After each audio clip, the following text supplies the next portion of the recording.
हाँ तो मित्रों, मैं आपका अपना विकास कालोया मेरे YouTube channel history the study point में आपका बहुत बहुत स्वागतम।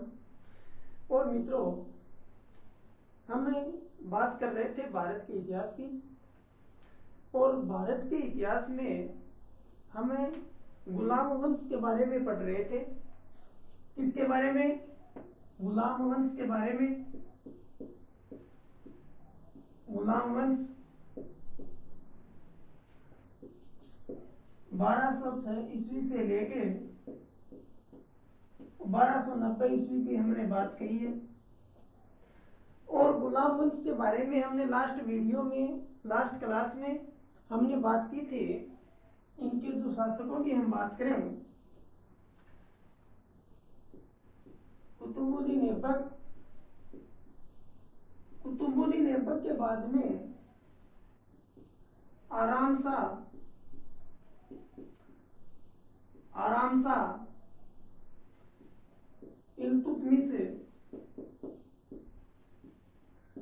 इल्तुतमिश के बाद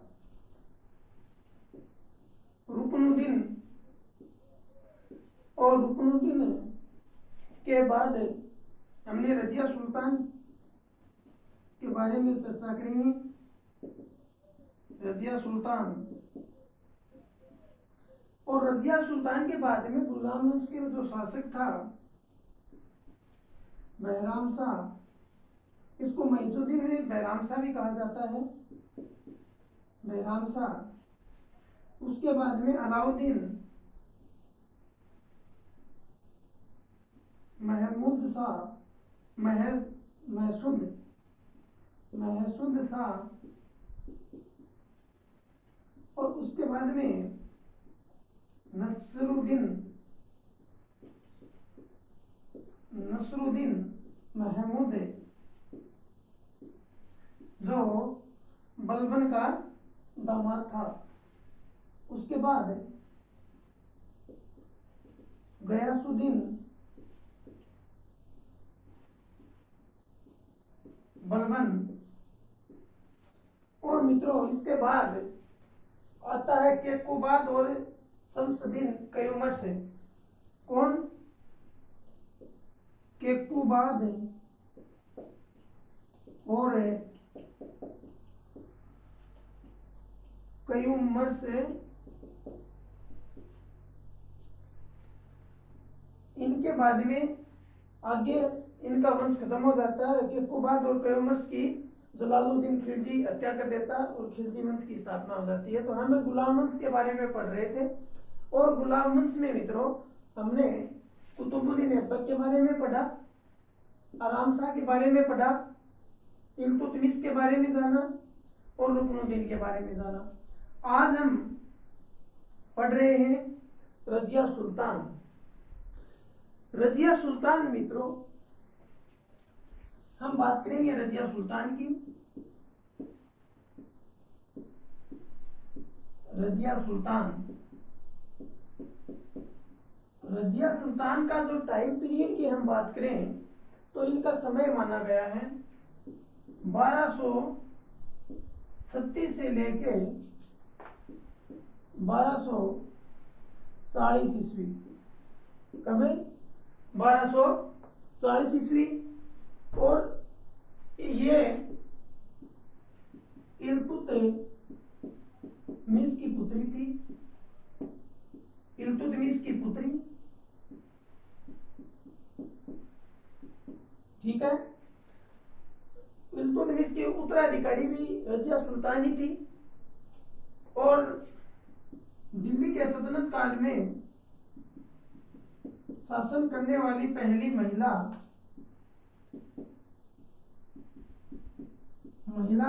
मुस्लिम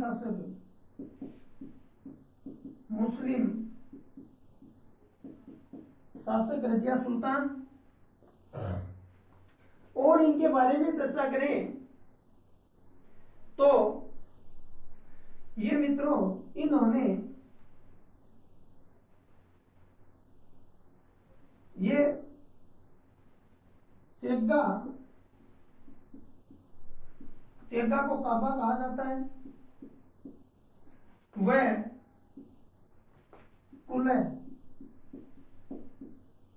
कुल्ले को टोपी पहनकर पुरुषों की तरह राज दरबार में आती थी। और इन्होंने चेगा, इसको ध्यान में रखना है, कुल्ले टोपी पहनकर, काबा और टोपी पहनकर ये राज दरबार में आती थी। और इन्होंने पर्दा प्रथा को क्या किया, पर्दा प्रथा को समाप्त किया, समाप्त कर दिया। और दरबार में खुले मुंह है ये दरबार में आती थी। और इन्होंने एक गैर सामंत, गैर तुर्क को सामंत घोषित किया, जिसका नाम था मलिक जलालुद्दीन याकूत। इस व्यक्ति को रजिया सुल्तान ने अपने दरबार में गैर सामंत नियुक्त किया। किसको, किस पद पर,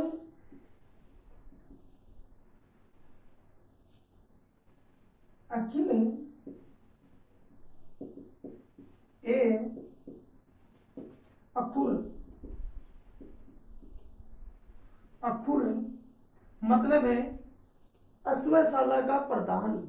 किसका प्रधान, अश्वशाला का प्रधान नियुक्त किया। किसको, मलिक जलालुद्दीन याकूत को रजिया सुल्तान ने अश्वशाला का प्रधान नियुक्त किया। जब इन्होंने इस प्रधान को नियुक्त किया, मलिक जलालुद्दीन, ये गैर तुर्क था, ठीक है, तो तुर्क अमीरों ने इसका विरोध किया और सर हिंद के शासक के विरुद्ध विद्रोह किया। और उस अभियान में जलालुद्दीन ने की क्या कर दी, हत्या कर दी।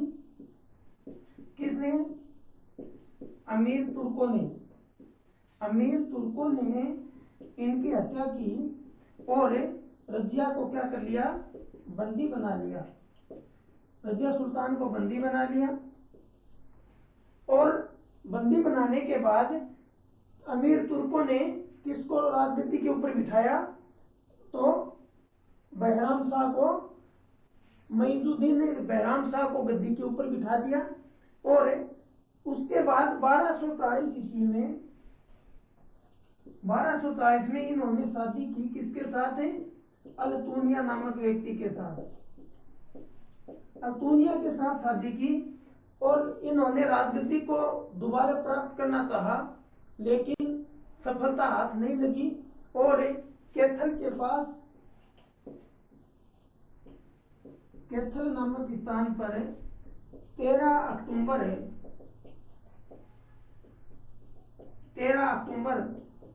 1240 ईस्वी को रजिया सुल्तान की अमीर तुर्कों के द्वारा, डाकुओं के द्वारा इनकी क्या कर दी गई, हत्या कर दी गई। तो मित्रों एक बार इसका पुनः रिवाइज करें तो इल्तुतमिश रकनुद्दीन के बाद रजिया सुल्तान गद्दी के ऊपर बैठी। और रजिया सुल्तान का शासन था 1236 से लेकर 1240। इल्तुतमिश की ये पुत्री थी, ठीक है। और दिल्ली में पहली मुस्लिम शासिका, पहली मुस्लिम शासक महिला थी ये रजिया सुल्तान। इन्होंने दरबार में चेगा और कुल्ले नामक प्रथा चलाई। मतलब ये खुले दरबार में खुले मुंह आती थी। और इस चीज का विरोध कौन करे, अमीर तुर्क थे, उन्होंने इसका विरोध किया। और इन्होंने अपने दरबार में गैर सामंत, गैर तुर्क को नियुक्त किया, जिसका नाम था मलिक जलालुद्दीन याकूत।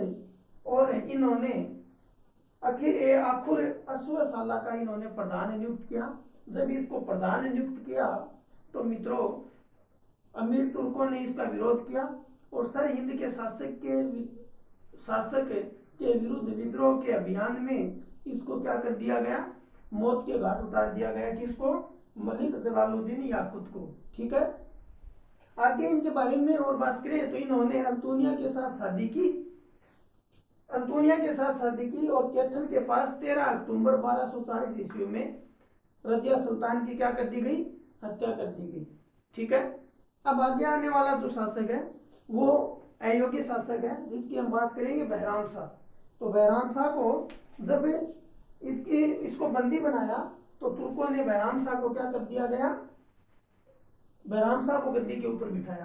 तो अब मित्रों बहराम शाह की हम बात करें तो बहराम शाह एक अयोग्य शासक था और बहराम शाह 1240 ईस्वी से लेके 1242 ईस्वी तक के बहराम शाह ने क्या किया, शासन किया। ठीक है। गुलाम वंश का रजिया सुल्तान के बाद में जो शासक बना जिसका नाम था मईजुद्दीन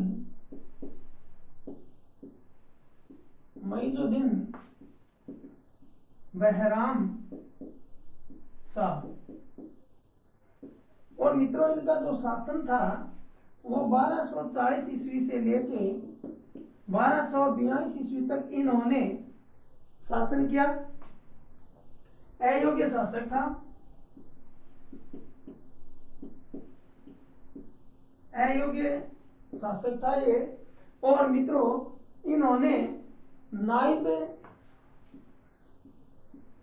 नायब की उपाधि धारण की, अर्थात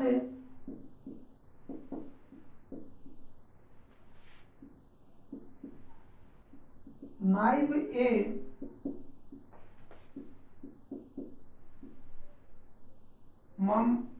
मामलिक।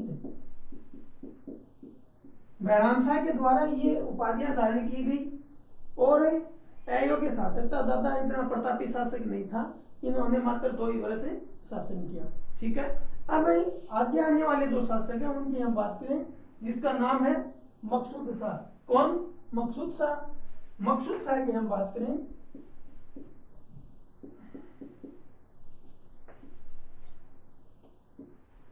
मकसूद शाह ये भी ज्यादा प्रतापी शासक नहीं था, मकसूद शाह। ठीक है। मकसूद शाह का टाइम पीरियड की हम बात करें तो मित्रों 1242 ईस्वी से लेकर 1246 ईस्वी तक इन्होंने शासन किया।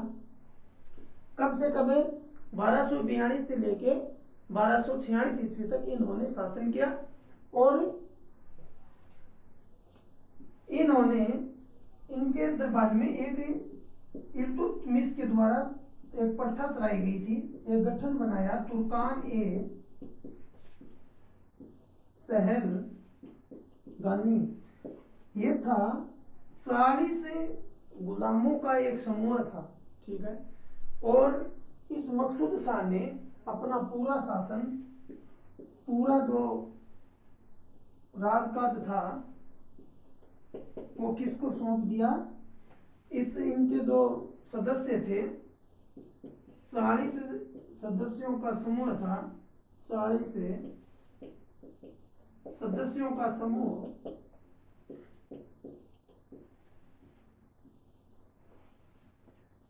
मकसूद शाह ने 40 सदस्यों के समूह को अपना राजकाज सौंपकर समय केवल उपाधि का उपभोग करते थे। ठीक है। अपना राजकाज किसको सौंप दिया, 40 सदस्यों को। और उस 40 सदस्यों को किस नाम से जाना जाता था, तुर्कान ए चहलगानी। और तुर्कान ए चहलगानी का गठन किसके द्वारा किया गया था, इल्तुतमिश के द्वारा। ठीक है। अब मित्रों मकसूद शाह जब शासन कर रहे थे तो षड्यंत्र रचकर बलबन ने, गयासुद्दीन बलबन जो अपना ये शासक बनेगा यहाँ पे, गयासुद्दीन बलबन ने षड्यंत्र से किसको शासक बना दिया, नसरुद्दीन महमूद को। ठीक है। एक बार इसका स्क्रीनशॉट ले सकते हो ताकि आपको नोट्स बनाने में कोई दिक्कत नहीं हो। तो मित्रों आगे हम बात करें इनके बारे में, नसरुद्दीन महमूद। आगे आने वाला जो शासक है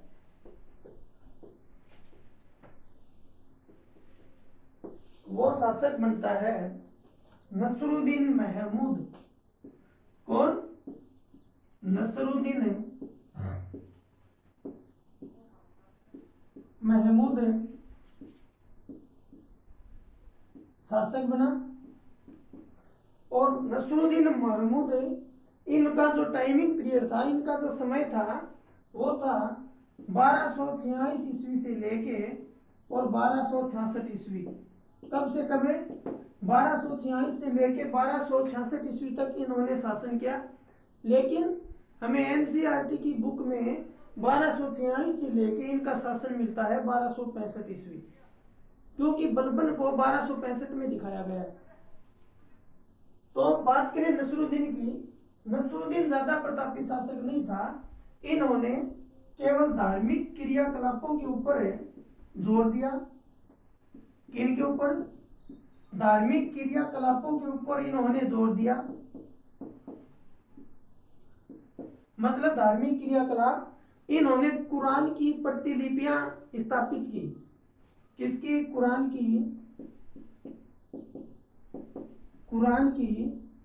प्रतिलिपियां स्थापित की। और साथ में जो श्रद्धालु होते थे उनके लिए इन्होंने टोपियों का निर्माण किया। मतलब टोपियां बनाते थे ये, ठीक है। श्रद्धालुओं के लिए इन्होंने टोपियां बनवाई। और इसलिए इनको दरवेश के नाम से जाना जाता है। दरवेश। तो दरवेश के नाम से जाने जाने वाला शासक कौन था? नसरुद्दीन महमूद। तो मित्रों, नसरुद्दीन महमूद का हमें इतनी ही जानकारियां हमें मिलती है कि इन्होंने धार्मिक क्रियाकलापों का ऊपर जोर दिया, कुरान की प्रतिलिपियां बनवाई और श्रद्धालुओं के लिए टोपियों का निर्माण करवाया, और इसीलिए इन्हें दरवेश कहा जाता है। ठीक है। आगे इनका ये नसरुद्दीन किसका दामाद था? बलबन का दामाद था। बलबन का दामाद था। तो मित्रों, नसरुद्दीन के बारे में हमने पढ़ा। अब गुलाम वंश में जो आगे जो शासक बनेगा वो आता है गयासुद्दीन बलबन। ठीक है। तो एक बार इसका भी स्क्रीनशॉट। अब हम बात करें गयासुद्दीन बलबन की, तो गयासुद्दीन बलबन का जो टाइमिंग पीरियड है वो 1266 ईस्वी से लेके 1287 ईस्वी तक हमें इनका समय देखने को मिलता है। गुलाम वंश का अगला जो शासक है जिसका नाम है गयासुद्दीन बलबन, गयासुद्दीन बलबन। और इस गयासुद्दीन बलबन का जो टाइमिंग पीरियड है मित्रों वो हमें 1266 से लेके और 1287 देखने को मिलता है। और इसका जो वास्तविक नाम था वो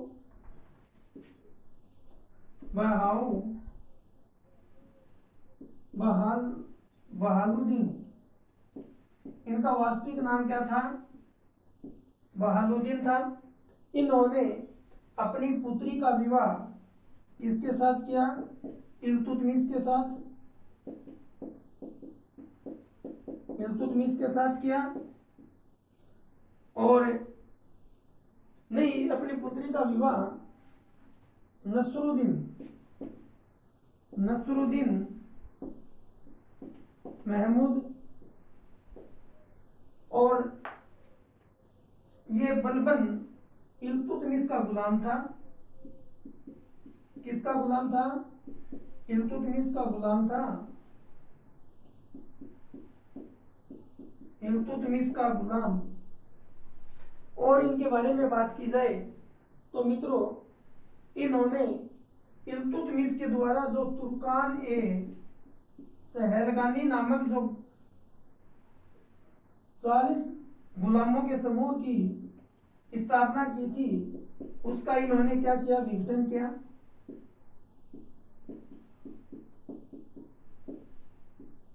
बलबन ने तुर्कान ए सहरगानी का विघटन किया, और तुर्कान ए सहरगानी का स्थापना किसके द्वारा की गई थी? इल्तुतमिश के। तो गयासुद्दीन इल्तुतमिश का गुलाम भी था। ठीक है।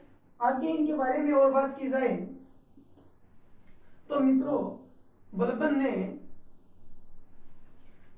चहलगानी, उसके बाद बलबन ने फारसी रीति रिवाज पर आधारित नवरोज, फारसी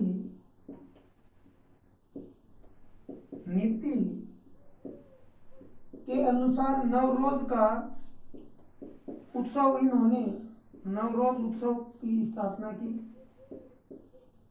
उत्सव की स्थापना। और बात की जाए तो दरबार में साजिश व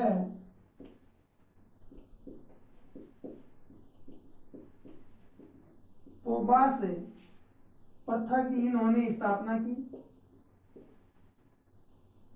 प्रथा की स्थापना मतलब अपने दरबार में साजिश और पोबास से इन्होंने प्रथा स्थापित की। और इस प्रथा में ये प्रथा मतलब है, जब भी दरबार में कोई व्यक्ति आएगा तो सिजदा,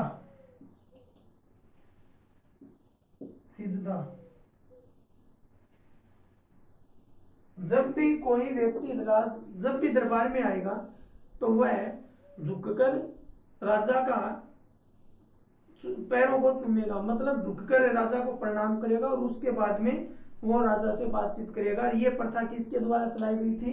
गयासुद्दीन बलबन के द्वारा चलाई गई थी। तो मित्रों इनके बारे में, बलबन के बारे में हमें इतना ही देखने को मिलता है। इनके दरबार की बात की जाए तो इनके दरबार में अमीर खुसरो और अमीर हसन दो व्यक्ति इनके दरबार में रहते थे और इन्होंने एक राजस्व सिद्धांत भी दिया था। राजस्व सिद्धांत,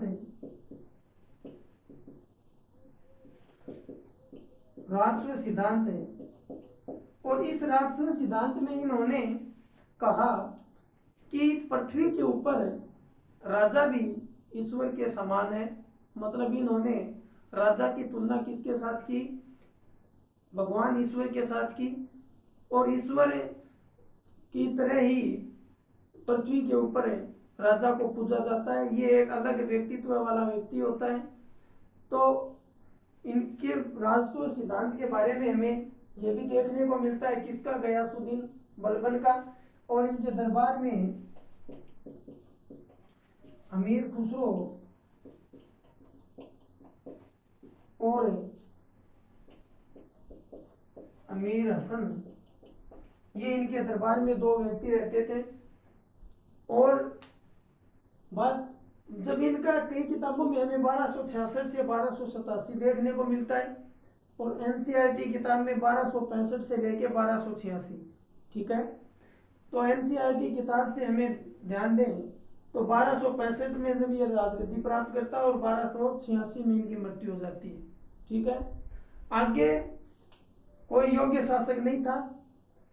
तो आगे शासक की बात की जाए तो केकुबाद और कयूमर्स की हम बात करें, शम्सुद्दीन कयूमर्स जिनका समय रहा 1287 से 1290 और जलालुद्दीन खिलजी के द्वारा इनकी हत्या कर दी जाती है और उसके बाद खिलजी वंश की स्थापना हो जाती है। तो मित्रों हमने गुलाम वंश के बारे में हमने पढ़ा और गुलाम वंश में कुतुबुद्दीन ऐबक, बहराम शाह, आराम शाह, इल्तुतमिश, रजिया सुल्तान, बहराम शाह, मकसूद शाह, नसरुद्दीन महमूद, गयासुद्दीन बलबन, केकुबाद और शम्सुद्दीन कयूमर्स के बारे में हमने जाना और उसके बाद में खिलजी वंश की स्थापना हो जाती है। तो मित्रों आज के लिए बस इतना ही। तो जय हिंद, जय भारत।